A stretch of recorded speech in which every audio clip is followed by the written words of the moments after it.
አስጎነበሰኝና ቂጤን እየደበደበ አድፍርሱን ገደገደብኝ።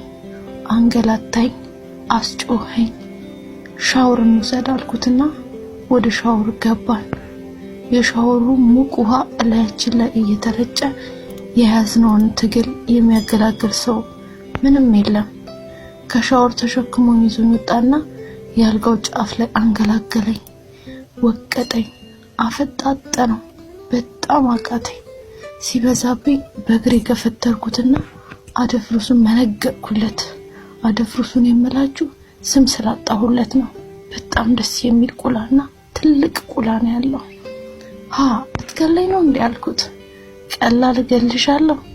ከዛ እዚህ ድረስ ለምን መጣሁናልና ጸጉሬን ጫምድዶ ያዘኝ፣ አስጎነሰብኝ፣ እንደገና ሰጀረብኝ። ልቀቀኝ መስፍን፣ ምን አባሽ ታመጫለሽ አለኝ። ታገልን። ሰውነቴን በጥፊ እየደለቀው እግሬን ከግድግዳው ጋር አጣብቆ ቋቅ እስኪለኝ ድረስ በዳኝ። ገባ ወጣ እያረገ ተጫወተብኝ። እንደ ጎርፍ በሚወርደው ላብ ታጅበን ጨረስን ሁለታችን። ደረቱ ላይ አደርኩና አደፍርሱን በእጄ እንዲይዝ አስያዘኝ። ለሊት 11 ሰዓት አካባቢ የእጆቹ ጣቶች ጡቶቼን ያፍተለትላሉ። እየነቃሁ መጣሁ። ወፎች መንጫጫት ጀምረዋል።